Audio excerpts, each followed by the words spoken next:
Aos 73 anos, descobri que a coragem não tem idade. Foi numa terça-feira de outono que minha vida mudou para sempre. O cheiro do bolo de laranja ainda preenchia a cozinha quando o barulho estridente dos pneus do carro importado de meu filho Fábio rasgou o silêncio da tarde. Meu coração deu um salto. Ele não havia avisado que viria. Nunca avisava. Apenas aparecia, como um juiz que chega para uma inspeção surpresa. Limpei minhas mãos no avental florido, presente da minha neta Natália, e ajeitei meus cabelos prateados. Sempre quis parecer apresentável quando Fábio aparecia, talvez numa tentativa inútil de evitar suas críticas cortantes. A maçaneta girou violentamente, e lá estava ele, terno impecável, sapatos italianos e aquele perfume caro que parecia querer anunciar sua presença antes mesmo de abrir a boca. Que casa suja! O grito veio antes mesmo de um cumprimento. Você vai levar uns tapas se não deixar ela bem limpa e cheirosa. Suas palavras cortaram o ar como facas afiadas, enquanto seus olhos percorriam com desprezo os cantos da sala onde passei as últimas 5 décadas da minha vida. Atrás dele, Cristiane, com suas joias reluzentes e aquele sorriso de plástico, soltou uma risada debochada. Uma risada que dizia claramente o quanto ela me considerava patética. Uma velha inútil que atrapalhava os planos do casal perfeito. O que eles não perceberam foi o brilho nos meus olhos. Um brilho diferente. Não era de lágrimas desta vez. Enquanto Fábio continuava sua inspeção pela casa, apontando cada mínimo detalhe que considerava fora do lugar, este sofá está manchado. As cortinas parecem de um brechó. Que vergonha trazer alguém aqui.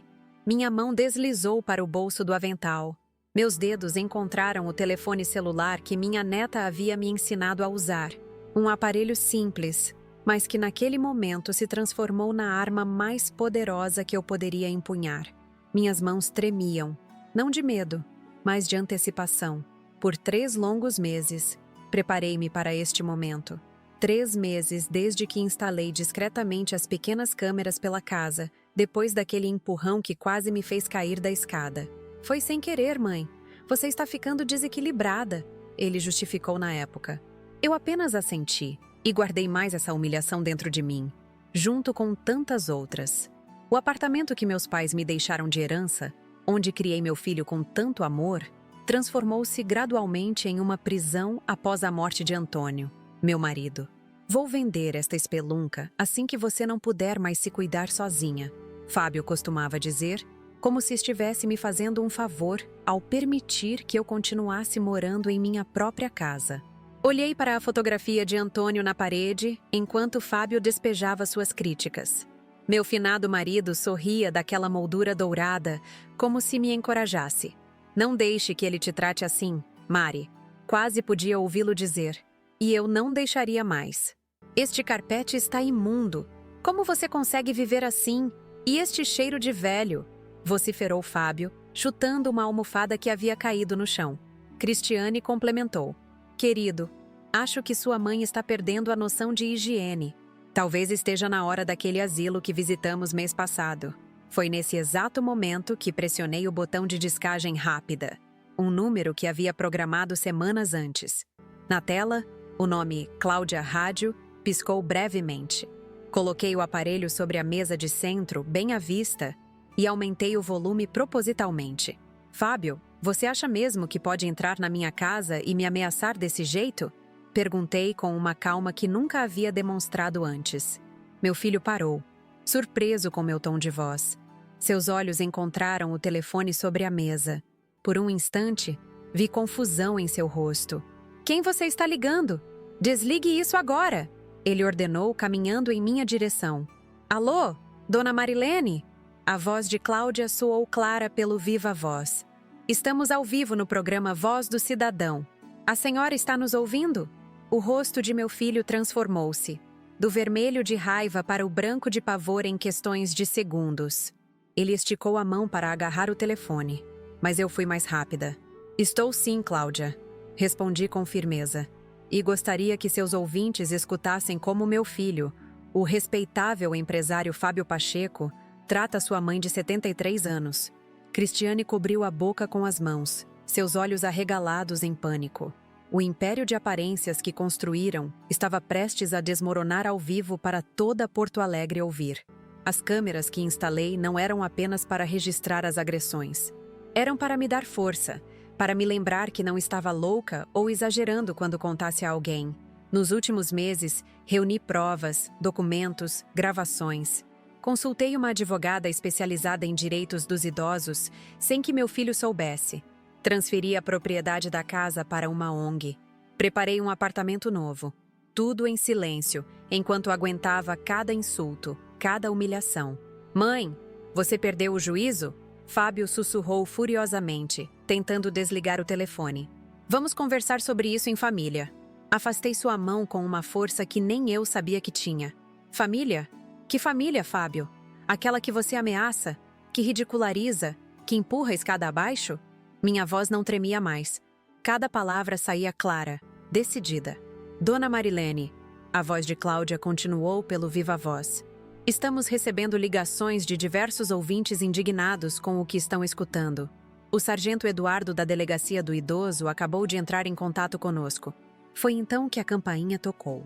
O som ecoou pela sala como um prenúncio da tempestade que estava por vir. Fábio e Cristiane se entreolharam, o pânico crescendo em seus rostos. Quem poderia ser? Talvez o início de uma reviravolta que nenhum deles esperava, mas que eu vinha planejando meticulosamente, dia após dia, enquanto suportava cada insulto em silêncio. Abri a porta com a dignidade que havia prometido a mim mesma nunca mais perder. Ali, parados no capacho gasto que decorava a entrada de minha casa há 2 décadas, estavam 3 pessoas: o sargento Eduardo Gomes, com seu uniforme impecável, a doutora Rosângela Lima, advogada que me orientou nas últimas semanas, e uma repórter da TV local que eu não conhecia, segurando um microfone com o logotipo do canal mais assistido da região. "Boa tarde, dona Marilene. Recebemos uma denúncia", começou o sargento. Mas suas palavras foram interrompidas pelo barulho de passos apressados. Fábio surgiu ao meu lado, seu perfume caro agora misturado com o odor ácido de suor nervoso. "Deve haver algum engano, oficial. Estamos apenas numa conversa familiar", ele argumentou, usando aquele tom conciliador que reservava para negociações importantes. O mesmo tom que utilizava para convencer clientes hesitantes a assinar contratos desfavoráveis em sua imobiliária. A doutora Rosângela deu um passo à frente, seus olhos encontrando os meus numa confirmação silenciosa. "Não há engano algum, Sr. Pacheco. A denúncia foi registrada há 3 semanas, com evidências substanciais de abuso psicológico e ameaças." Fábio virou-se para mim, incrédulo. Aqueles mesmos olhos que herdou de seu pai, Antônio, mas que nunca carregaram a mesma bondade, agora faiscavam de raiva. "Você planejou tudo isso, não foi? Sua velha dissimulada." O sargento Eduardo colocou-se entre nós. "Senhor, contenha-se. O senhor está sendo gravado, e qualquer ameaça adicional apenas agravará sua situação." Foi nesse momento que Cristiane apareceu na porta da sala, sua bolsa de grife já pendurada no braço, claramente pronta para escapar do escândalo iminente. Sua expressão antes debochada havia se transformado numa máscara de preocupação calculada. "Marilene, querida, tudo isso é um terrível mal-entendido." Ela tentou, sua voz falsamente doce. "Fábio apenas se preocupa com seu bem-estar. Estes últimos meses têm sido estressantes para todos nós." A repórter, que até então observava em silêncio, ligou sua câmera portátil. "Dona Marilene, gostaríamos de registrar seu depoimento para o jornal noturno. A senhora se sente confortável para falar sobre a situação de abuso que vem enfrentando?" Ajeitei meu cardigan azul claro, presente do meu aniversário de 70 anos que eu mesma tive que comprar e embrulhar, dizendo a Fábio que havia sido de uma vizinha para evitar sua crítica pela extravagância. Olhei diretamente para a câmera e senti uma força ancestral percorrer minhas veias. Sinto-me confortável, sim. Na verdade, esperei tempo demais para falar. Minha voz saiu firme, sem hesitação. "Por 3 anos desde que meu marido faleceu, venho sendo gradualmente isolada, humilhada e ameaçada em minha própria casa." Fábio avançou, mas o sargento o conteve com um gesto. Meu filho, então, mudou de estratégia. "Minha mãe está claramente confusa." Ele declarou para a câmera, tentando parecer preocupado.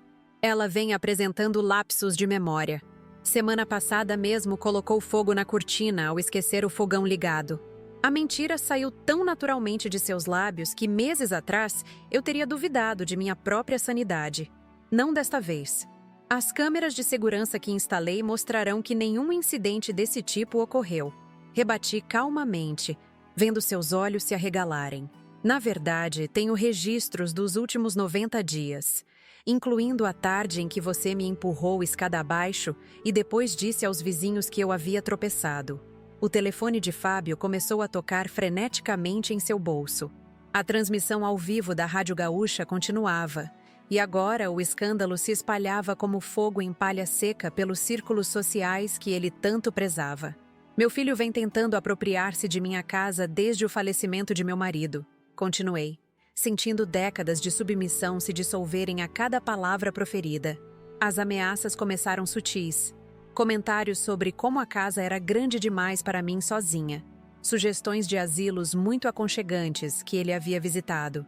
Depois vieram as críticas constantes à minha capacidade de me cuidar, a limpeza da casa, a minha aparência. A doutora Rosângela assentiu, fazendo anotações em sua pasta. Cristiane, por sua vez, distanciava-se discretamente de Fábio, como um rato abandonando um navio prestes a afundar. O terror psicológico foi calculado. Prossegui. Pequenas humilhações diárias que, isoladamente, poderiam parecer apenas grosserias ou mal-entendidos. Juntas, formavam um padrão claro de abuso. Enquanto falava, notei movimento na calçada. Vizinhos começavam a se reunir, atraídos pela viatura policial e pelo carro da emissora de TV. Entre eles, reconheci Joaquim Freitas, meu vizinho de longa data, que tantas vezes me ofereceu ajuda que eu, envergonhada, recusei. A senhora tem algum lugar para ficar caso seja necessário afastar-se de seu filho? Perguntou o sargento Eduardo, seu olhar compassivo contrastando com a firmeza profissional de sua postura. Um leve sorriso desenhou-se em meus lábios. Tenho, sim. Na verdade, já não moro mais aqui oficialmente.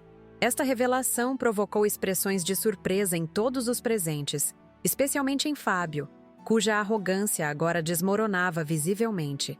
O que você está dizendo? Ele exigiu, seu controle escorregando.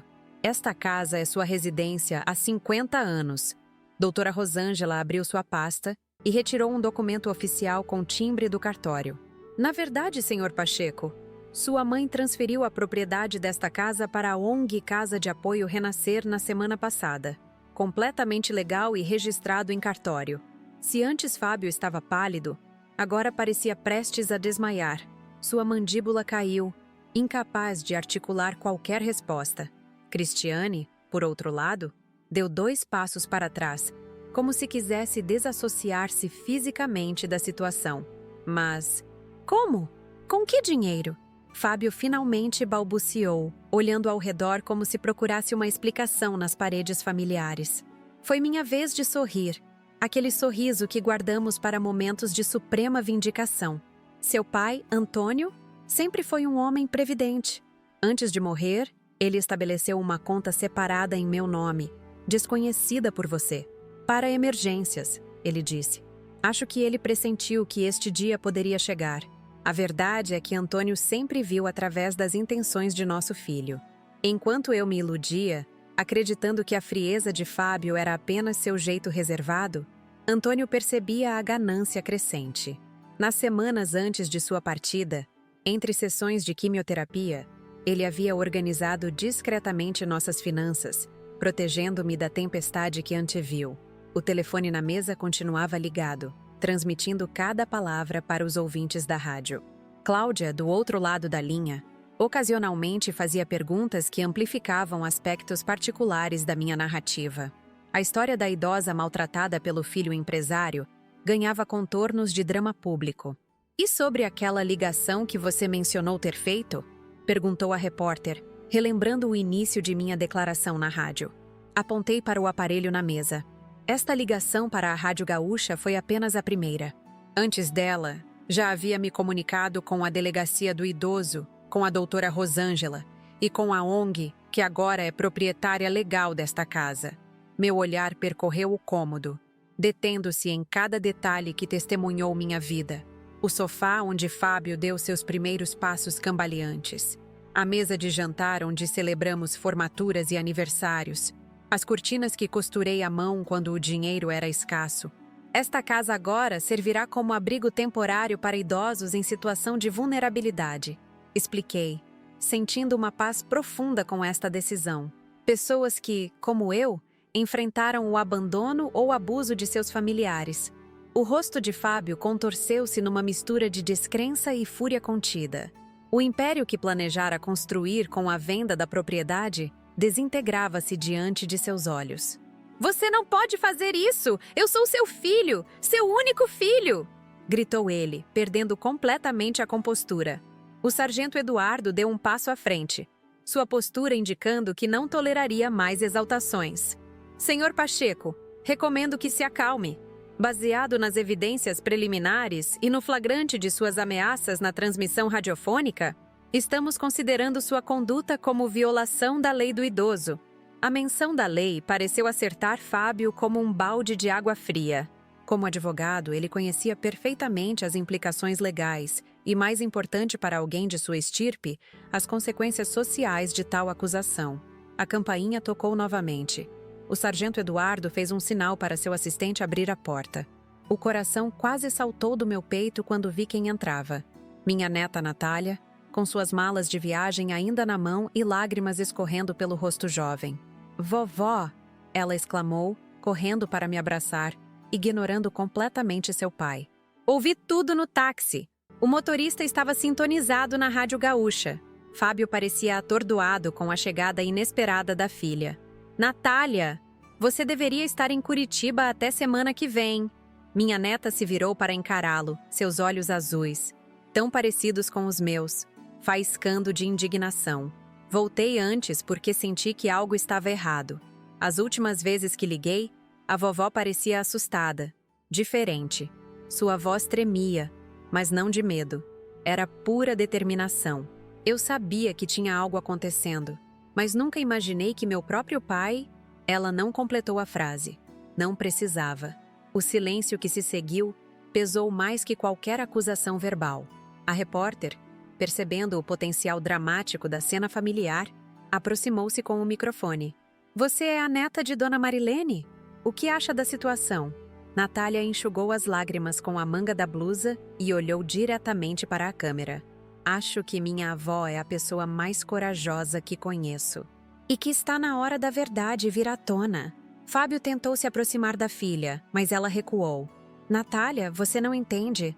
Sua avó está confusa, exagerando situações." "Pai, eu vi", interrompeu ela, sua voz elevando-se. "Nas últimas férias que passei aqui, eu vi como você tratava a vovó.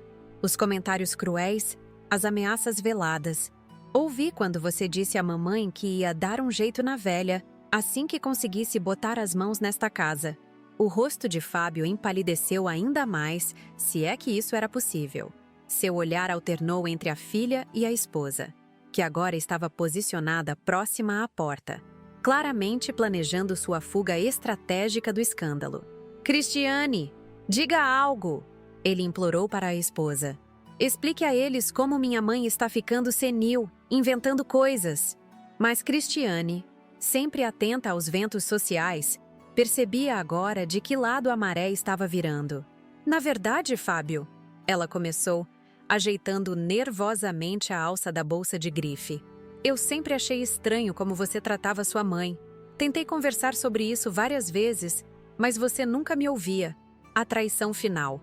A mentira descarada de quem havia rido junto dele de minhas fragilidades agora se voltava como uma serpente para picá-lo." Fábio ficou boquiaberto, incapaz de processar esta reviravolta. Neste momento, meu telefone vibrou com uma mensagem. Era do banco, confirmando a transferência final para minha nova conta, vinculada ao apartamento que havia adquirido secretamente no bairro Moinhos de Vento. Um lugar menor, mas aconchegante, próximo ao parque onde eu poderia fazer minhas caminhadas matinais. A sensação que me invadiu não foi de vingança ou triunfo, como talvez muitos esperassem. Foi de libertação, como um pássaro que, depois de anos numa gaiola, finalmente redescobre a imensidão do céu. O sargento Eduardo consultou seu relógio e se dirigiu a Fábio.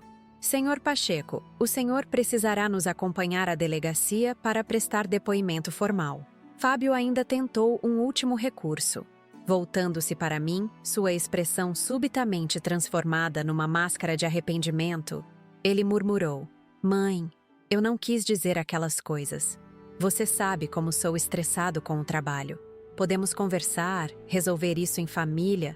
Olhei para meu filho, este homem que um dia embalei em meus braços, e senti uma mistura de pesar e determinação. Fábio, você terá muito tempo para refletir sobre o significado de família. Agora, se me derem licença, peguei minha bolsa já preparada no cabideiro próximo à porta e me dirigi a Natália e à doutora Rosângela. Vamos! Temos um novo capítulo para iniciar. Com passos firmes, deixei para trás não apenas a casa, mas 5 décadas de memórias, algumas doces, outras amargas. Enquanto caminhávamos para fora, notei Joaquim me esperando discretamente junto ao portão, seu olhar caloroso oferecendo o apoio silencioso que sempre me confortou. A vida havia me ensinado tardiamente que algumas batalhas precisam ser lutadas, mesmo quando o oponente é alguém que um dia carregamos no ventre. A idade avançada, que Fábio via como fraqueza, revelou-se minha maior fortaleza. A sabedoria de reconhecer quando é hora de partir e a coragem de recomeçar, mesmo quando o relógio da vida parece marcar as horas finais. O programa Voz do Cidadão, da Rádio Gaúcha, nunca teve tanta audiência como naquela tarde.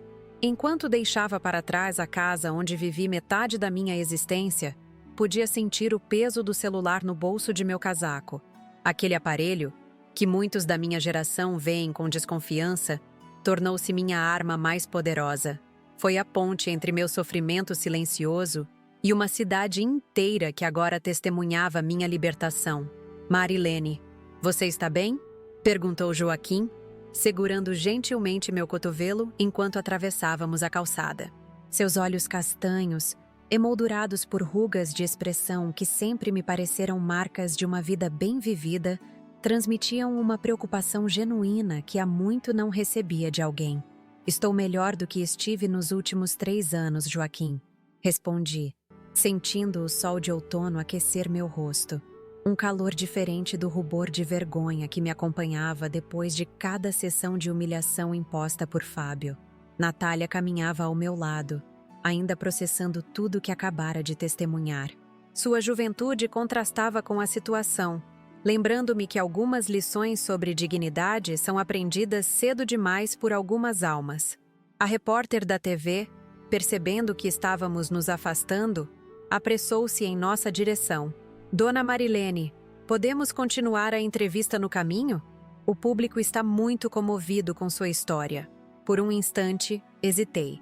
Minha criação tradicional sempre me ensinou a manter assuntos familiares dentro de 4 paredes. Roupa suja se lava em casa, dizia minha mãe. Mas foi justamente esse silêncio que alimentou o monstro que meu filho se tornou. Podemos sim, concordei, ajustando meus óculos de leitura que pendiam de uma corrente prateada em meu pescoço. Mas gostaria que entendessem que não faço isso por vingança. O telefone tocou novamente. Era Cláudia da rádio, ainda ao vivo. Atendi, colocando no viva-voz. Dona Marilene, estamos recebendo centenas de ligações de ouvintes. Muitos relatam situações semelhantes à sua. A senhora tinha consciência de como este problema é generalizado em nossa comunidade? A pergunta me pegou de surpresa. Em meu isolamento forçado, acreditava ser um caso isolado, uma mãe particularmente azarada com um filho ingrato. A realidade era muito mais sombria. Para ser sincera, Cláudia, não imaginava a dimensão. Passei tanto tempo acreditando que era culpa minha, que talvez eu tivesse falhado na criação de Fábio. Minha voz falhou por um momento. Natália apertou minha mão, encorajando-me a continuar. Inspirei profundamente, sentindo o ar outonal de Porto Alegre encher meus pulmões com uma liberdade renovada. Mas agora entendo que o abuso contra idosos é um problema que transcende lares individuais. É uma questão social, Um reflexo de como envelhecer se tornou quase um crime numa sociedade obcecada por juventude e produtividade. As palavras fluíam naturalmente, como se tivessem esperado décadas para serem pronunciadas. Do outro lado da linha, Cláudia mantinha um silêncio respeitoso, que apenas amplificava o impacto de meu testemunho para milhares de ouvintes anônimos. Quantos de nós, depois de décadas contribuindo para a sociedade, criando filhos, pagando impostos, construindo este país, acabamos tratados como fardos, como problemas a serem solucionados, e não como seres humanos com valor intrínseco? Um carro passou lentamente por nós, o motorista diminuindo a velocidade para observar a pequena procissão que formávamos. Reconheci o semblante de Pedro, o padeiro da esquina, que sempre me cumprimentava nas manhãs em que eu comprava pão fresco. Ele acenou em solidariedade, seus olhos refletindo uma mistura de surpresa e respeito. Dona Marilene, continuou Cláudia pelo telefone. Temos no estúdio agora o Dr. Maurício Fontes, geriatra e defensor dos direitos dos idosos. Ele gostaria de comentar sua situação, se a senhora permitir. Claro, ficarei honrada, respondi, enquanto nos aproximávamos do carro da doutora Rosângela, estacionado discretamente a alguns metros da confusão midiática, que agora se formava em frente à minha antiga casa. A voz grave e pausada do especialista preencheu a ligação. Dona Marilene, primeiramente, minha admiração por sua coragem. O que testemunhamos hoje é um marco na conscientização sobre o abuso contra idosos em nossa região. Agradeci com um aceno silencioso, mesmo sabendo que ele não podia me ver. A advogada abriu a porta do veículo para que entrássemos, mas fiz sinal para que esperasse, querendo ouvir o que o doutor tinha a dizer. O que muitos não compreendem, ele prosseguiu, é que o abuso raramente começa com violência física explícita. Inicia-se com pequenos atos de desrespeito, comentários depreciativos, infantilização do idoso, controle financeiro gradual, isolamento social. Cada palavra ecoava como se ele tivesse acompanhado minha vida nos últimos anos, catalogando meticulosamente a deterioração do relacionamento com meu filho. Uma lágrima solitária escorreu por minha face enrugada, não de tristeza, mas de validação. Pela primeira vez, não estava louca, não estava exagerando, não estava ficando senil, como Fábio insistia em dizer. O caso da senhora é particularmente significativo, continuou o especialista, porque demonstra como mesmo pessoas aparentemente bem-sucedidas e respeitadas na comunidade podem ser perpetradoras deste tipo de violência. O abuso contra idosos não tem classe social, não tem escolaridade, não tem perfil definido. O telefone agora recebia mensagens em sequência. Deslizei a tela para verificar e vi dezenas de notificações de números desconhecidos. Pessoas oferecendo apoio, compartilhando histórias similares, agradecendo pela coragem. Uma mensagem em particular chamou minha atenção. Era de Berenice, antiga colega do grupo de artesanato do Centro Cultural Mário Quintana, que havia se afastado após Fábio convencê-la de que eu estava com problemas de memória e precisava de sossego. Mari, assisti tudo pela TV. Sempre desconfiei. Estou a caminho de sua nova casa com um bolo de laranja, aquele que você tanto gostava. Precisamos retomar nossos encontros de quinta-feira. O nó que se formou em minha garganta com esta mensagem era diferente de todos que já havia sentido. Era o reconhecimento de que, além da libertação do abuso, estava recuperando conexões sociais que me foram roubadas sistematicamente ao longo dos anos. Doutora, o que acontece agora com meu filho?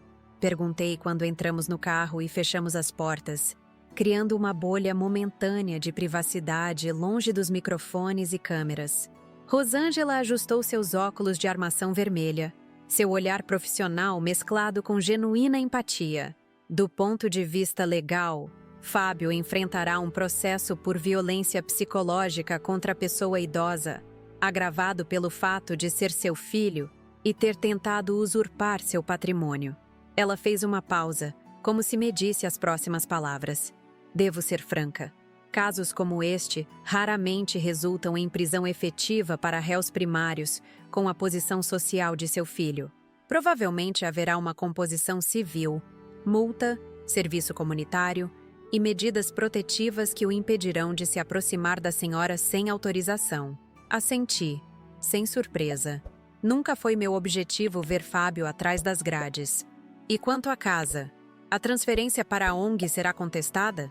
A advogada sorriu discretamente. Aí está a beleza do planejamento que fizemos nas últimas semanas. A transferência é absolutamente legal, com todas as formalidades cumpridas. Seu filho pode tentar contestar, alegando que a senhora não estava em plenas faculdades mentais, mas... Ela abriu sua pasta e retirou um envelope lacrado. Temos aqui o laudo do Dr. Maurício, que a avaliou há 1 mês e atestou sua plena capacidade cognitiva e decisória. Além disso, a transmissão ao vivo de hoje demonstrou para milhares de ouvintes sua lucidez e articulação. Seria contraproducente para Fábio seguir com essa narrativa.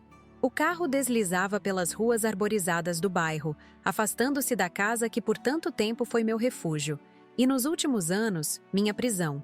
Olhei pela janela, observando as casas passarem como capítulos de um livro que chegava ao fim. Natália segurava minha mão, seu polegar fazendo pequenos círculos reconfortantes em minha pele fina e manchada. Vovó, ela disse suavemente, queria te pedir perdão por não ter percebido antes, por não ter feito algo. Interrompia gentilmente.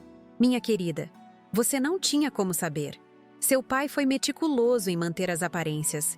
E eu, por vergonha e medo, colaborei com o silêncio.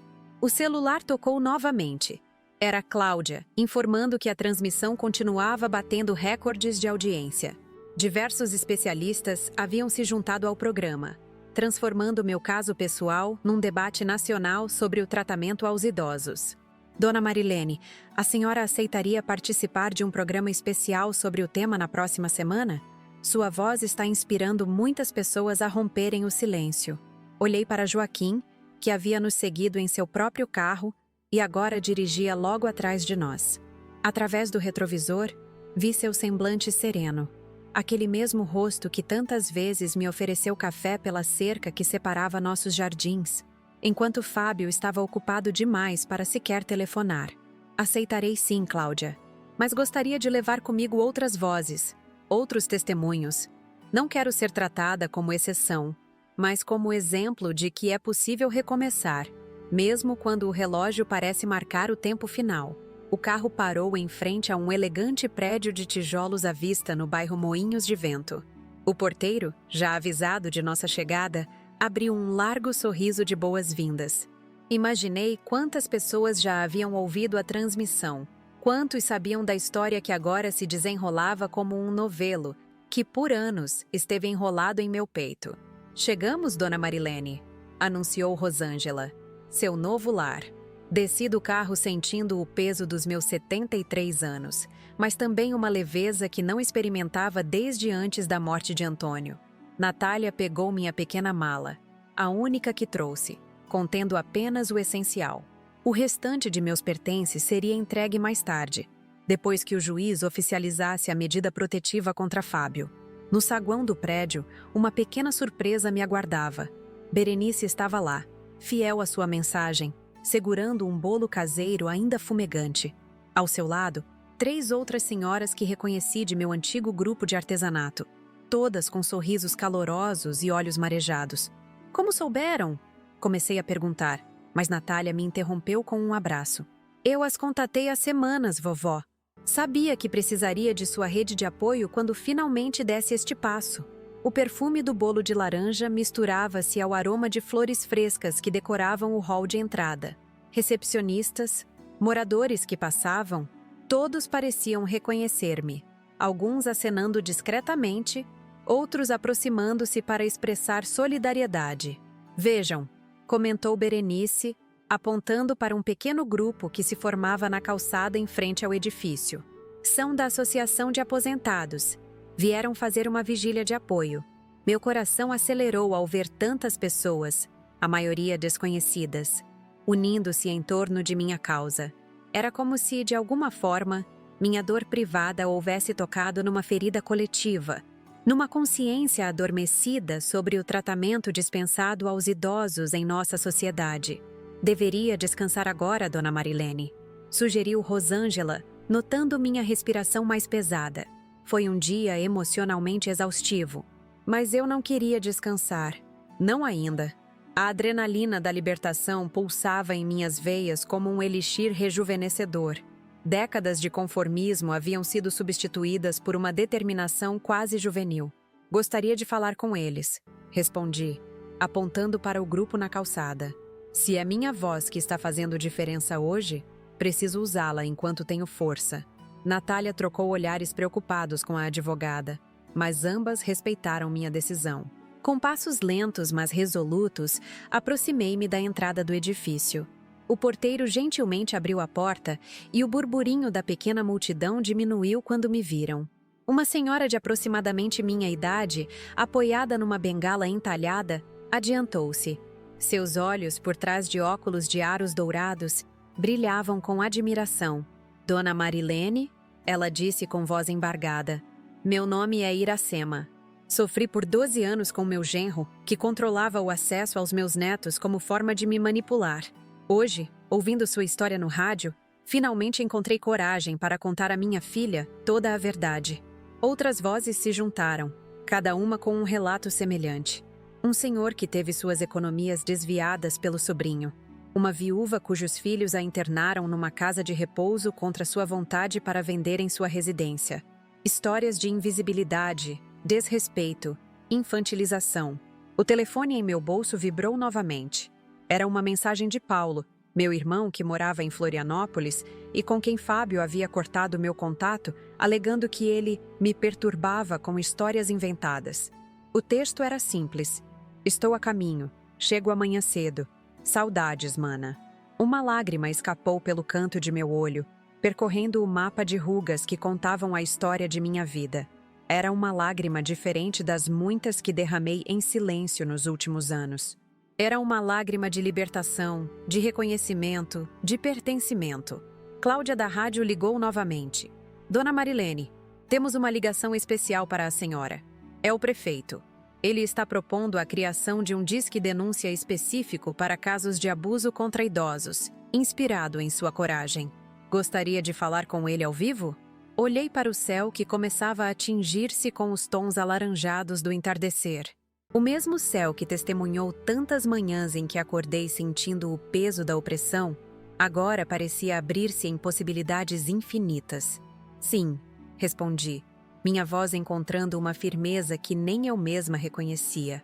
E gostaria de sugerir um nome para essa iniciativa: Projeto Novo Amanhecer, porque é isso que estamos testemunhando hoje.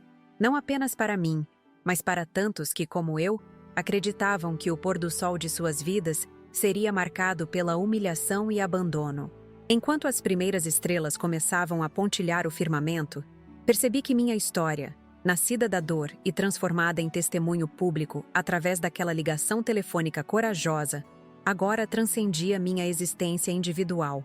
Transformava-se num farol para outros que, como eu, navegavam nas águas turbulentas do envelhecimento numa sociedade que prefere não olhar para suas rugas e limitações. A transmissão que começou como um grito de socorro pessoal tornava-se a cada minuto um manifesto coletivo por dignidade. E eu, Marilene Pacheco, ex-bibliotecária, viúva, mãe de um filho ingrato e avó de uma neta maravilhosa, aos 73 anos, redescobria não apenas minha voz, mas meu propósito. A primeira noite no meu novo apartamento foi estranhamente silenciosa. Depois de décadas na mesma casa, com seus rangidos familiares e sombras conhecidas, aquele espaço moderno parecia quase irreal. Deitada na cama recém-montada, observava pela janela ampla o brilho da cidade que pulsava mesmo à noite. Natália havia insistido em dormir no sofá da sala, preocupada em me deixar sozinha após um dia tão intenso.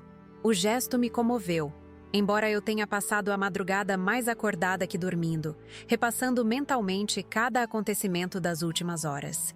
O amanhecer me encontrou de pé, preparando um café na cozinha compacta e funcional. Meus dedos ainda procuravam automaticamente pelos interruptores nos lugares errados. Um pequeno lembrete de como nossos corpos guardam memórias que a mente tenta reorganizar. Bom dia, vovó. Dormiu bem? Natália apareceu à porta da cozinha. seus cabelos desalinhados e olhos ainda sonolentos. Sorri, servindo uma xícara para ela. Dormir é um exagero, querida. Digamos que passei a noite inventariando pensamentos. O interfone tocou pontualmente às 8 horas. Era Paulo, meu irmão, cumprindo a promessa de chegar cedo. Quando abri a porta e o vi parado ali, com suas rugas mais profundas que as minhas e aqueles mesmos olhos gentis que herdamos de nossa mãe, algo se quebrou dentro de mim. Caímos num abraço silencioso que dizia mais que qualquer palavra poderia expressar. 3 anos, Mari. Ele sussurrou contra meu cabelo. 3 anos acreditando que você não queria mais contato comigo. Afastei-me apenas o suficiente para olhar em seus olhos. Nunca duvide do poder de manipulação de um homem determinado a isolar sua vítima, Paulo. Fábio forjou mensagens, bloqueou ligações, inventou desculpas. Meu irmão assentiu, seu olhar registrando cada detalhe de meu rosto, como se verificasse os danos de uma tempestade que não pôde presenciar. Percebi que ele segurava um jornal dobrado debaixo do braço. Você virou manchete nacional, mana, comentou, estendendo-me o periódico. Na primeira página, em letras garrafais, o grito de socorro que virou revolução. Idosa denuncia filho abusivo ao vivo e inspira movimento nacional. Abaixo, uma foto minha deixando a antiga casa, cercada por repórteres e apoiadores. Pisquei várias vezes, incrédula. Minha história pessoal, que por tanto tempo vivia em silenciosa resignação, agora estampava manchetes. A sensação era surreal, como assistir a um filme sobre outra pessoa. O telefone começou a tocar quase ininterruptamente a partir das 9 horas. Eram convites para entrevistas, mensagens de solidariedade, autoridades querendo marcar reuniões para discutir políticas públicas de proteção ao idoso. Nunca imaginei que uma simples ligação pudesse desencadear tudo isso. Comentei enquanto Natália anotava os recados em um bloco de notas, organizando metodicamente as dezenas de contatos que chegavam. Não foi uma simples ligação, vovó. Ela respondeu sem tirar os olhos do papel. Foi o estopim perfeito num barril de pólvora que nossa sociedade vem ignorando. O envelhecimento da população sem estruturas adequadas de suporte e respeito. Às 10 horas, recebemos a visita da doutora Rosângela, trazendo atualizações sobre os processos legais iniciados contra Fábio. Ela estava acompanhada de Solange, uma psicóloga especializada em traumas familiares. Como a senhora está se sentindo hoje, dona Marilene? Perguntou Solange, seus olhos analíticos mais gentis, avaliando minhas expressões. Refleti por um momento antes de responder. Sinto como se tivesse acordado de um longo pesadelo, doutora. Há uma sensação de leveza misturada com uma tristeza profunda. Afinal, estamos falando do meu filho. Solange assentiu compreensivamente. É perfeitamente normal sentir esse conflito. O vínculo mãe-filho não se desfaz mesmo diante de abusos graves. A senhora está vivenciando um complexo processo de luto. Não pela morte física de alguém, mas pela perda da relação idealizada com seu filho. Suas palavras tocaram uma verdade dolorosa que eu mal conseguia admitir para mim mesma. Mesmo após toda a humilhação, mesmo sabendo que o apartamento onde agora me encontrava era resultado de uma fuga necessária, uma parte de mim ainda sofria pelo menino que um dia embalei em meus braços. Rosângela interrompeu meus pensamentos com atualizações mais práticas. Fábio foi liberado ontem após prestar depoimento, mas está proibido de se aproximar menos de 200 metros da senhora ou de tentar contato por qualquer meio. A transferência da casa para a ONG já foi validada pelo juiz em caráter liminar, considerando a gravidade do caso e a repercussão pública. Perguntei sobre Cristiane, curiosa sobre o destino daquela que tantas vezes riu de minhas fragilidades. Curiosamente, respondeu a advogada com um leve sorriso irônico. Ela já procurou um advogado especializado em divórcio. Aparentemente, a imagem pública manchada de Fábio não combina com suas aspirações de influenciadora digital. Não senti satisfação com esta informação. Apenas uma confirmação do caráter superficial daquela relação que testemunhei por anos. Ao meio-dia, recebemos uma ligação surpreendente da diretoria da Casa de Apoio Renascer.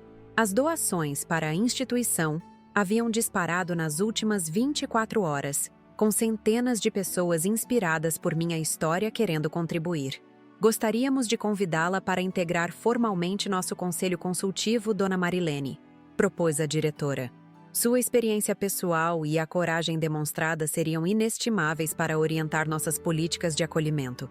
Aceitei sem hesitação. A ideia de transformar minha dor em algo construtivo, que pudesse beneficiar outros idosos em situações semelhantes, dava um novo significado a tudo que passei. Paulo, que observava atentamente cada interação, pegou minha mão entre as suas. Mari, você sempre foi a quietinha da família, lembra? Mamãe dizia que você guardava palavras como outros guardam moedas. Ele fez uma pausa, seus olhos marejados. Quem diria que sua voz se tornaria tão poderosa? No início da tarde, Joaquim apareceu com um arranjo singelo de margaridas. Seu gesto, despretensioso e genuíno, destacava-se entre as dezenas de buquês elaborados que começaram a chegar de políticos, figuras públicas e organizações. Lembrei que eram suas preferidas, ele comentou timidamente. Você sempre as cultivava no canteiro lateral de sua casa. Fiquei surpresa com sua observação. Nem mesmo Fábio sabia dessa preferência particular. Como percebeu isso, Joaquim? Ele sorriu, revelando o charme discreto que sempre associei à sua personalidade. Observo você há mais tempo do que imagina, Marilene. Vi quando plantou as primeiras mudas após o falecimento de Antônio. Notei como cuidava delas com especial carinho nas manhãs de domingo. Algo quente floresceu em meu peito com aquela confissão. Em meio ao caos midiático que minha vida se tornara, aquele homem de 75 anos representava uma conexão com o cotidiano simples que sempre valorizei. Gostaria de almoçar conosco? Convidei impulsivamente. Nada elaborado, apenas uma refeição entre amigos. A hesitação na última palavra não passou despercebida. Estávamos, afinal, em território inexplorado. 2 idosos, viúvos, redescobrindo a possibilidade de conexões genuínas depois de anos de solidão disfarçada. Às 4 da tarde, Cláudia da Rádio Gaúcha chegou para a entrevista que havíamos combinado. Ela trouxe consigo um técnico de som e uma energia vibrante que contrastava com a atmosfera contemplativa que havia dominado o apartamento até então. Dona Marilene, a senhora não tem ideia do impacto que sua história causou, ela comentou enquanto ajustava equipamentos. Tivemos o maior índice de audiência dos últimos 10 anos durante sua transmissão ontem. E mais importante, dezenas de denúncias de casos similares foram registradas nas últimas 24 horas na delegacia do idoso. Esta informação atingiu-me com força inesperada. Meu ato individual, nascido do desespero acumulado por anos, estava catalisando uma reação em cadeia que poderia beneficiar incontáveis pessoas. Nunca planejei ser um símbolo de nada, confessei quando o microfone já estava ligado. Apenas cheguei ao meu limite pessoal. Cláudia sorriu compreensivamente. Os maiores movimentos sociais frequentemente começam assim, Dona Marilene, com pessoas comuns que simplesmente dizem basta. A entrevista durou quase 2 horas. Falamos sobre os sinais sutis de abuso que muitos não reconhecem, sobre o isolamento progressivo imposto aos idosos, sobre o etarismo entranhado em nossa cultura. Compartilhei detalhes dolorosos que antes me envergonhavam. Como Fábio controlava meus gastos exigindo notas fiscais de cada centavo. Como questionava minhas capacidades cognitivas diante de terceiros para desacreditar qualquer queixa que eu pudesse fazer. Como gradualmente afastou minhas amizades sob pretexto de me proteger. O abuso contra idosos prospera no silêncio, afirmei, surpreendendo a mim mesma com a clareza da análise. E nossa geração foi educada para não lavar roupa suja em público, para aguentar calada, para não incomodar. Ao final da entrevista, Cláudia anunciou uma surpresa. A rádio havia organizado uma campanha relâmpago entre ouvintes e patrocinadores, arrecadando fundos para equipar a nova sede da Casa de Apoio Renascer, minha antiga residência, com acessibilidade completa e conforto adequado para os idosos que ali seriam acolhidos. Sua casa, que quase foi instrumento de sua opressão, agora será símbolo de libertação para muitos, concluiu a repórter, emocionada. Quando a equipe da rádio partiu, O entardecer já pintava o céu de Porto Alegre com tons púrpura e dourados. Natália ajudou-me a organizar as dezenas de mensagens, convites e ofertas que haviam chegado ao longo do dia. Entre elas, uma me chamou particular atenção: o convite para palestrar no Congresso Nacional sobre políticas de proteção ao idoso. "Vovó, olha isso!" exclamou minha neta, entregando-me o convite oficial. "Você vai falar no Congresso." A ideia parecia absurda. Eu, Marilene Pacheco, ex-bibliotecária de uma escola municipal, agora convidada a influenciar legisladores nacionais? A vida tinha um senso de humor peculiar. "O que acha que devo falar para aqueles que fazem nossas leis, Natália?" Perguntei, genuinamente incerta. Minha neta, com a sabedoria que às vezes só os jovens possuem, respondeu sem hesitar: "Fale sua verdade, vovó. Só isso já será revolucionário." Naquela noite, recebi uma ligação que não esperava. Era a mãe de Cristiane, uma senhora de quase minha idade com quem tive pouco contato ao longo dos anos devido à relação distante que a nora mantinha com a própria família. "Marilene?" Ela começou com voz embargada.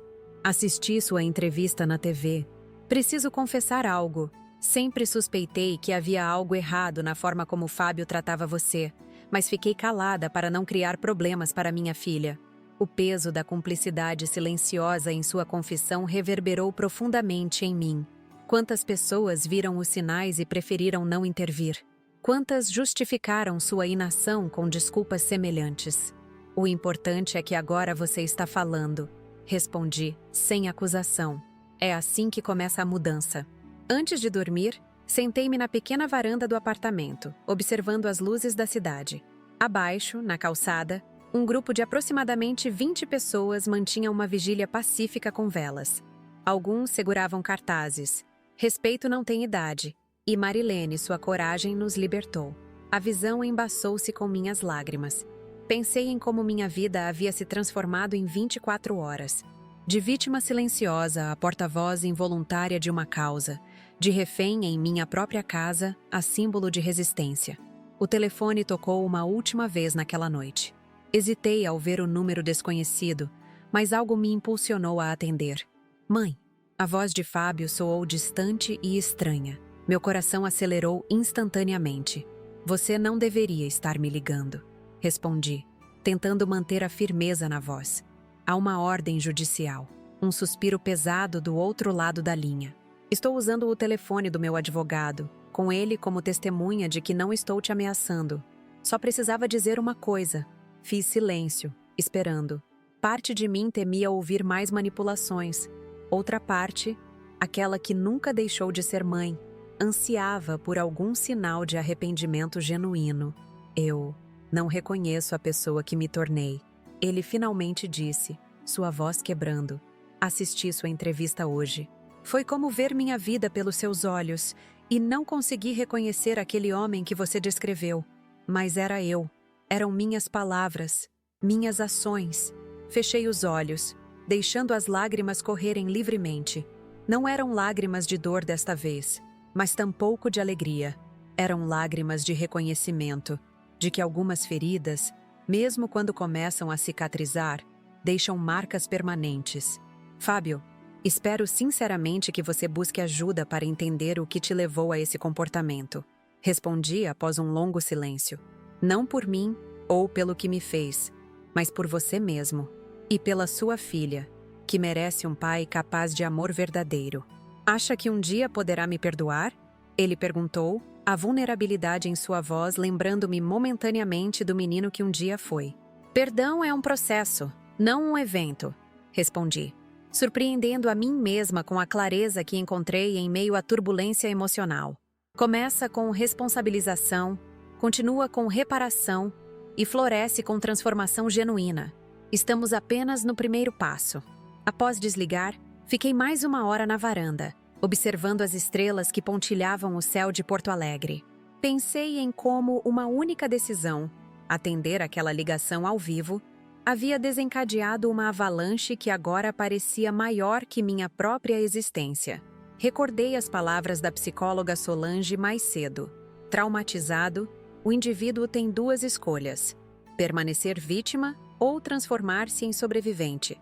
A diferença está na capacidade de ressignificar a dor.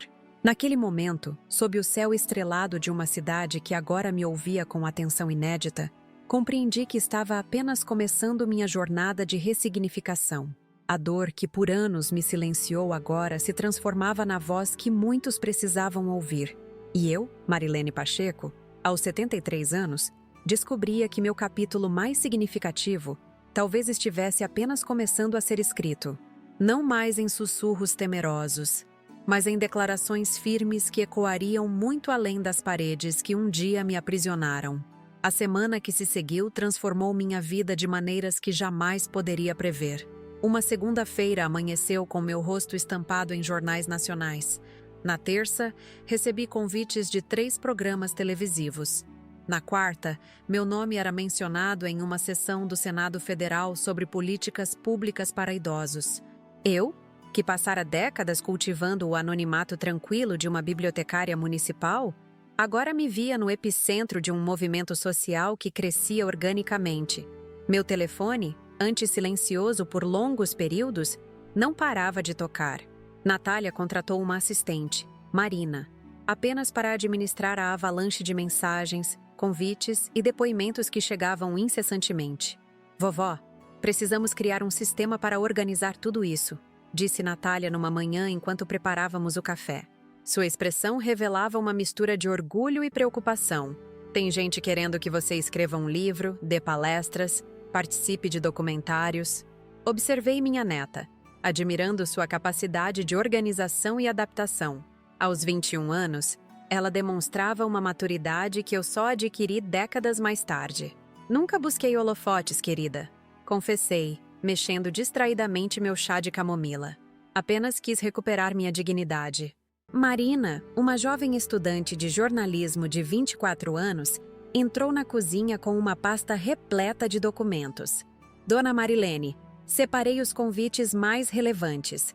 Creio que devemos priorizar aqueles com maior potencial de impacto na conscientização sobre o tema. Surpreendi-me com o devemos, como se, sem que eu percebesse, uma pequena equipe tivesse se formado ao meu redor. Uma equipe dedicada não apenas à minha causa pessoal, mas a transformar minha experiência em uma plataforma para mudança social. Há algo especialmente interessante aqui, continuou Marina, estendendo-me uma carta oficial. O Ministério dos Direitos Humanos está formando uma comissão especial para reformular as políticas de proteção aos idosos. Querem que a senhora integre o grupo como consultora especializada. Quase ri da ironia. Eu, especialista, cuja única qualificação era ter sobrevivido a anos de abuso psicológico. Mas talvez fosse exatamente disso que as políticas públicas precisavam. Menos teorias abstratas e mais experiências vividas. Naquela tarde, recebi a visita de Dr. Maurício, o geriatra que havia participado da transmissão de rádio. Ele chegou acompanhado por uma equipe multidisciplinar do Hospital Universitário, uma assistente social, um psiquiatra especializado em trauma familiar e uma advogada do Núcleo de Direitos Humanos. Dona Marilene, começou o médico após as apresentações formais, gostaríamos de propor algo além das entrevistas e palestras. Algo mais estruturado e potencialmente transformador. Ajeitei-me na poltrona, intrigada. O apartamento que há uma semana me parecia grande demais para mim sozinha, agora se mostrava pequeno para acomodar todas as pessoas e ideias que circulavam por ele. Estamos desenvolvendo um protocolo de identificação precoce de abuso contra idosos para ser implementado na rede pública de saúde, explicou ele. Queremos criar algo que permita aos profissionais reconhecerem sinais sutis antes que a situação se agrave, como aconteceu no seu caso. A assistente social complementou. Percebemos que muitos profissionais não sabem diferenciar sintomas de depressão, por exemplo, de consequências de abuso psicológico continuado, ou confundem sinais de isolamento forçado com reclusão voluntária típica de algumas pessoas idosas. E como eu poderia contribuir? Perguntei genuinamente curiosa. Sua experiência é invaluável, respondeu a advogada. Gostaríamos que você nos ajudasse a mapear os sinais que foram ignorados ao longo dos anos, as estratégias de isolamento utilizadas por seu filho, os métodos de controle financeiro, os padrões de manipulação. Com base nisso, criaremos parâmetros objetivos para treinamento de equipes de saúde. A proposta me atingiu com força inesperada. A ideia de transformar minha dor em um instrumento que poderia evitar que outros passassem pelo mesmo tormento era profundamente significativa. Não se tratava mais de exposição midiática ou comoção pública, mas de uma contribuição concreta para mudar a realidade silenciosa de tantos idosos. Preciso pensar um pouco, respondi honestamente. Reviver certos momentos ainda é doloroso para mim. O psiquiatra assentiu compreensivamente. Compreendemos perfeitamente, Dona Marilene. Não há pressa. Inclusive, gostaríamos de oferecer suporte terapêutico durante todo o processo, caso aceite. Sabemos que remexer em traumas pode ser retraumatizante se não for feito com o devido cuidado. Após a partida da equipe médica, sentei-me na varanda com Paulo. Meu irmão, que decidira permanecer em Porto Alegre por tempo indeterminado, tornara-se meu confidente e conselheiro nesse turbilhão de novidades. O que acha que devo fazer, Paulo? Perguntei, observando o movimento dos carros lá embaixo. A vida urbana continuava seu fluxo incessante, alheia às grandes e pequenas revoluções pessoais que aconteciam dentro dos apartamentos que pontilhavam a paisagem. Mari, ele respondeu após um momento de reflexão. Lembra do que mamãe sempre dizia? A vida dá propósito às nossas dores, se permitirmos. Aquela frase, pronunciada tantas vezes por nossa mãe após perder nosso pai ainda jovem e precisar criar 3 filhos sozinha, ecoou em minha memória com força renovada. Acho que encontrei meu propósito tardio, confessei, sentindo uma clareza que contrastava com a confusão dos últimos dias. Na manhã seguinte, comuniquei minha decisão à equipe médica. Não apenas participaria do desenvolvimento do protocolo, como também me dispunha a integrar a comissão ministerial. Minha única condição era poder conciliar esses compromissos com meu recém-assumido papel no Conselho da Casa de Apoio Renascer.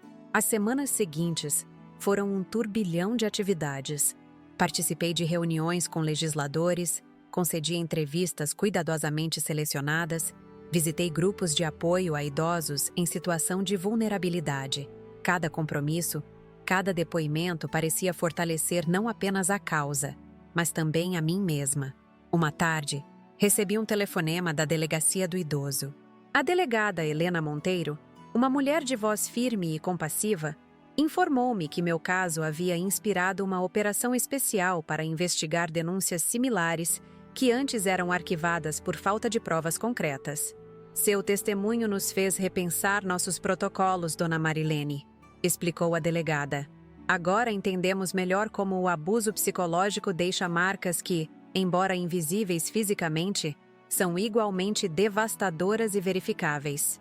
Em um mês, a operação identificou 47 casos semelhantes somente em Porto Alegre. Idosos silenciados, manipulados, isolados de suas redes de apoio por familiares que publicamente aparentavam ser cuidadores exemplares. A notícia me abalou. Não pela surpresa, eu sabia que não era caso isolado, mas pela magnitude do problema que permanecia oculto sob o verniz da normalidade social. Numa terça-feira chuvosa, visitei pela primeira vez minha antiga casa, agora transformada na sede da Casa de Apoio Renascer. A sensação foi surreal. Os mesmos cômodos que testemunharam minha opressão agora abrigavam senhoras e senhores que, como eu, buscavam recuperar sua autonomia e dignidade. Dona Iracema, aquela mesma senhora que me abordou no primeiro dia em meu novo apartamento, agora coordenava as atividades culturais da casa. Ela organizava sessões de contação de histórias, onde os residentes compartilhavam suas experiências de vida. Uma forma de terapia coletiva que, segundo ela, curava pela palavra o que o silêncio adoeceu. Marilene, venha conhecer nosso mais recente morador, convidou Iracema, conduzindo-me até uma sala ensolarada nos fundos da casa. Sentado numa cadeira de balanço que um dia foi minha, encontrava-se um senhor de aproximadamente 80 anos. Seus olhos, embaçados pela catarata incipiente, fixaram-se em mim com uma mistura de reconhecimento e gratidão. Professor Alberto? Exclamei, reconhecendo o antigo diretor da escola onde trabalhei por 3 décadas. O que faz aqui? Ele sorriu tristemente. Sua história na TV me deu coragem, Marilene.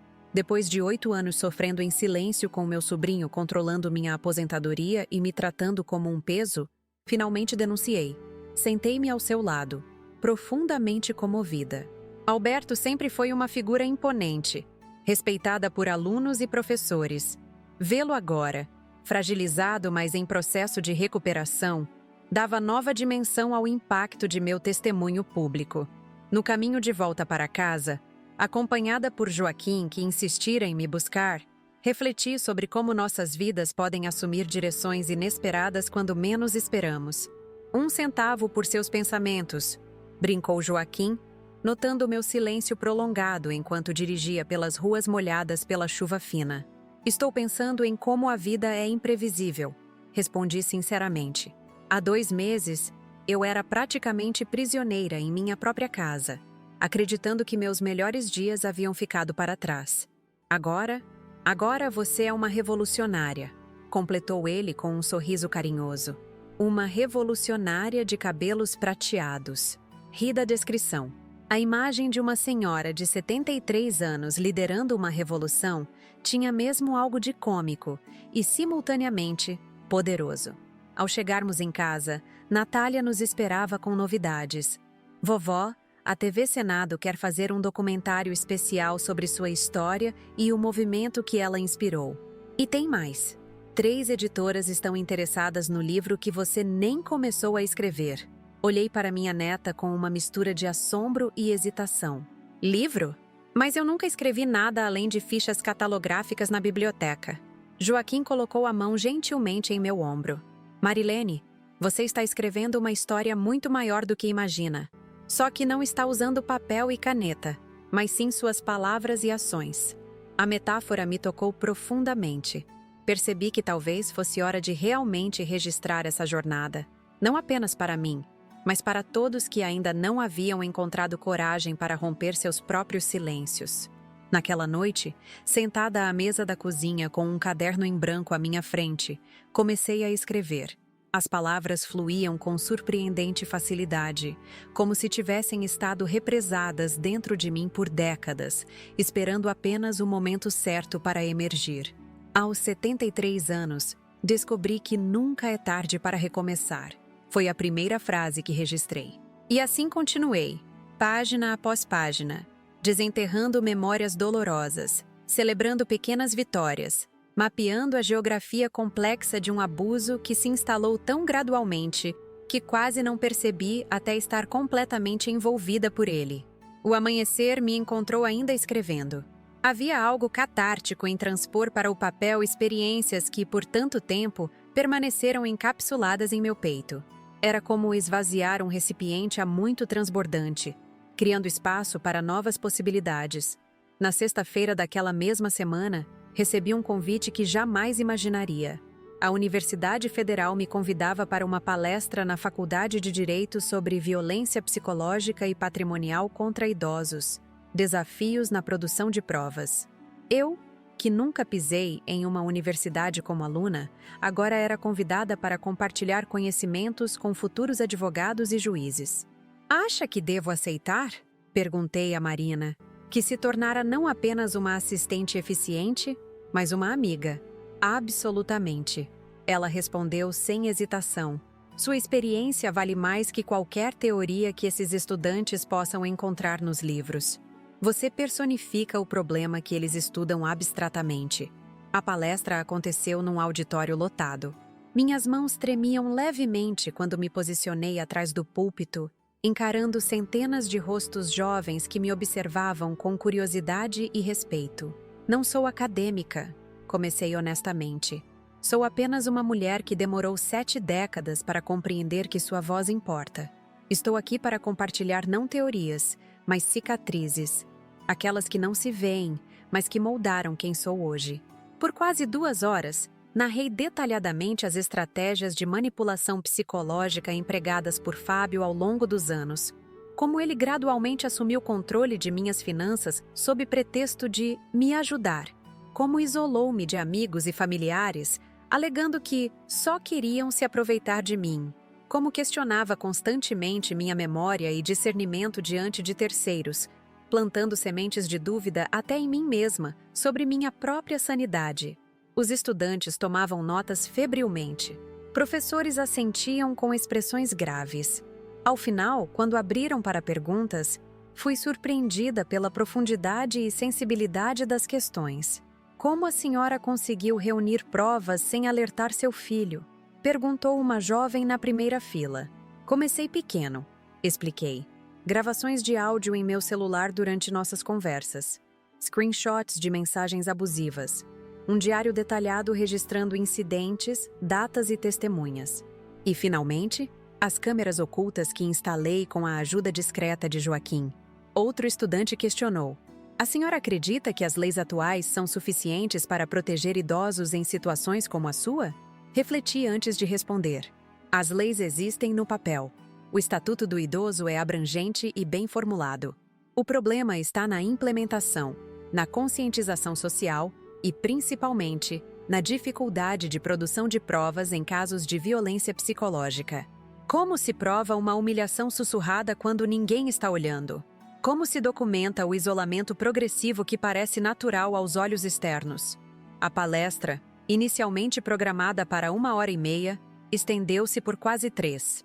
Quando finalmente encerrou, fui cercada por estudantes e professores, muitos compartilhando histórias de avós e pais em situações similares. Voltei para casa exausta, mas com uma sensação de plenitude que raramente experimentara. Algo estava mudando. Não apenas em minha vida pessoal, mas no tecido social ao meu redor. Pequenas conversas, revelações corajosas, questionamentos antes silenciados, agora emergiam inspirados pelo que a mídia começava a chamar de efeito Marilene. No domingo, recebi um telefonema inesperado. Era da esposa de um senador, uma mulher de 68 anos que, inspirada por minha história, havia finalmente denunciado o filho empresário que controlava sua herança e a mantinha virtualmente prisioneira em uma mansão luxuosa. Seu caso, ainda mais mediático que o meu devido à proeminência política da família, escancarava que o problema transcendia classes sociais e níveis educacionais. Sua coragem me libertou, ela disse, a voz embargada pela emoção. Assisti sua entrevista e pensei, se Marilene conseguiu, eu também posso. Aquela frase, se Marilene conseguiu, eu também posso, começou a aparecer em diversos depoimentos, em comentários nas redes sociais, em cartazes de manifestações por direitos dos idosos. Sem que eu planejasse ou buscasse, meu nome transformara-se em sinônimo de resistência tardia. Na manhã seguinte, enquanto tomava café com Paulo, Natália e Joaquim, que se tornaram meu pequeno núcleo familiar reconstruído, refleti sobre como a vida pode reservar reviravoltas impressionantes, mesmo em seus capítulos finais. Sabe o que mais me impressiona em tudo isso? Comentou Paulo, folheando o jornal que trazia mais uma matéria sobre o movimento crescente de denúncias de abuso contra idosos. Como uma simples ligação telefônica desencadeou tudo. Sorri, lembrando daquele momento crucial quando, tremendo de medo e indignação, apertei o botão de descagem rápida para a Rádio Gaúcha.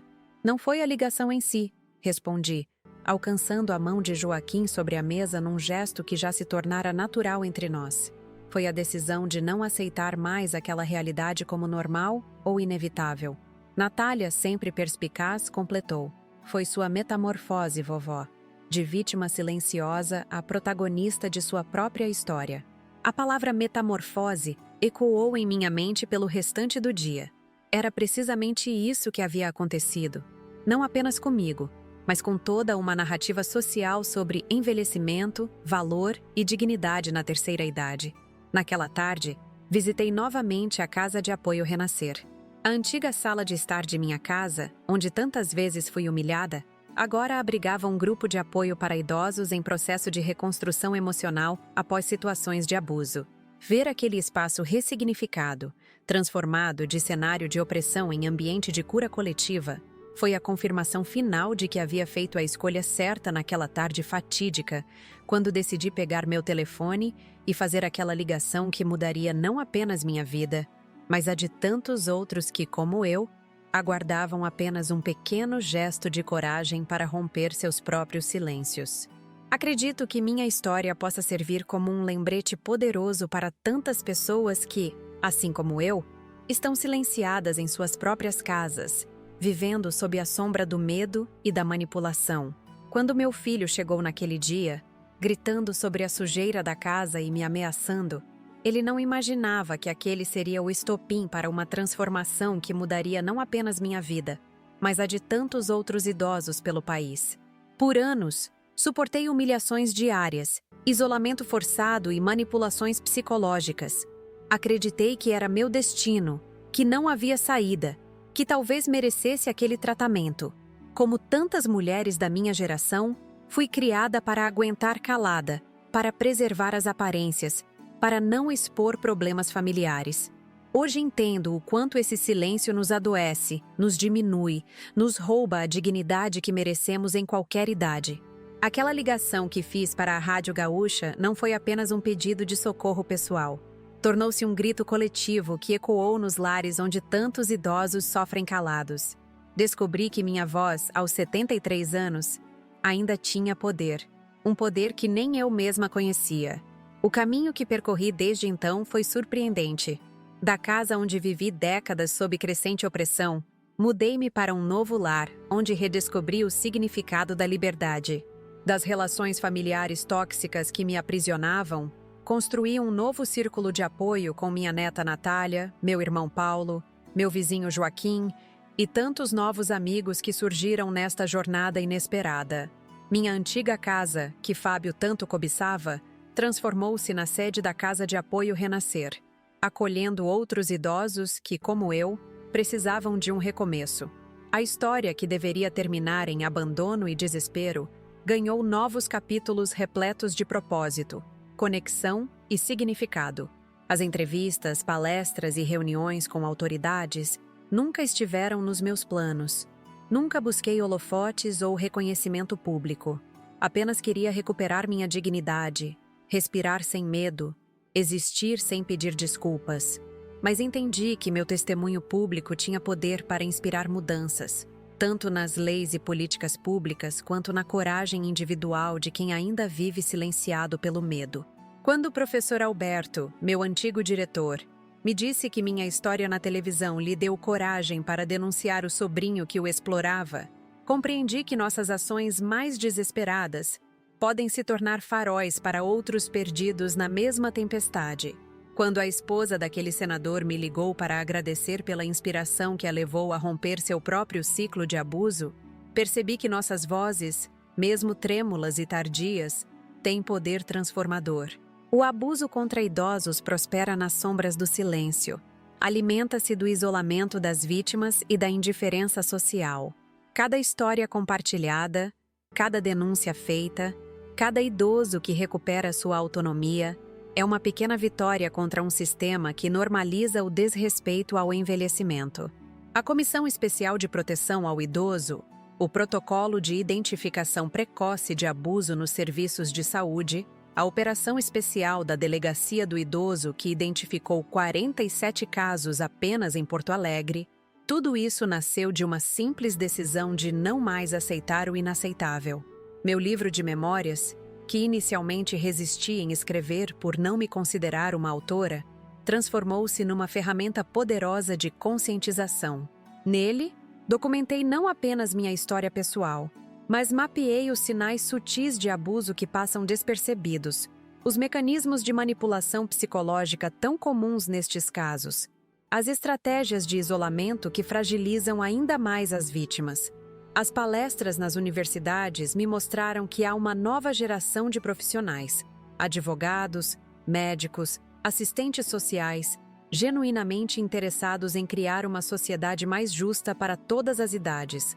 Ver aqueles jovens estudantes tomando notas enquanto eu compartilhava minhas experiências me deu esperança de que o futuro pode ser diferente do presente que tantos idosos enfrentam.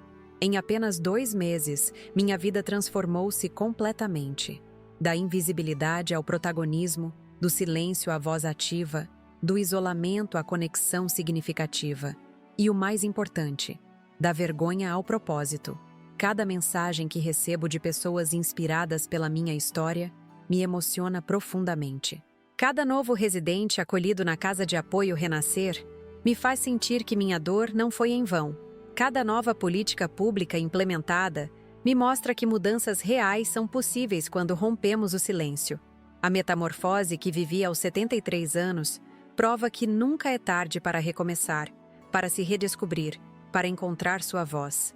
A idade avançada, que muitos veem como fragilidade, pode ser nossa maior força quando carregada de experiência, sabedoria e, finalmente, coragem.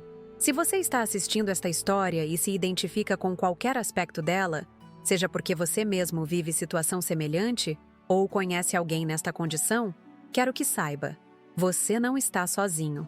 Há caminhos de saída, há pessoas dispostas a ajudar. Há um futuro possível além do abuso e da humilhação. Foi difícil compartilhar minha história aqui no canal Vovó Lembrou.